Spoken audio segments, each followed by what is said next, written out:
ఈరోజు మనం Indian traditional dish sweet కజ్జికాయలు తయారు చేసుకుందాం.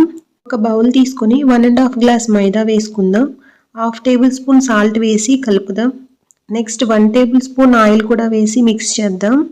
ఇప్పుడు 1/2 గ్లాస్ వాటర్ తీసుకొని మిక్స్ చేద్దాం.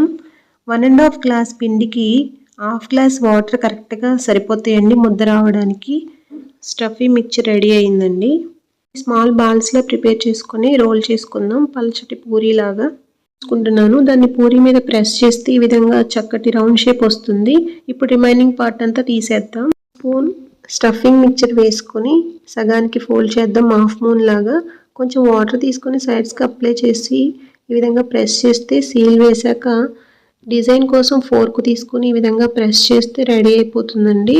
తర్వాత ఒక్కొక్కటిగా కజ్జికాయలు ఈ విధంగా ట్రాన్స్ఫర్ చేసుకొని ఫ్రై చేసుకుందాం.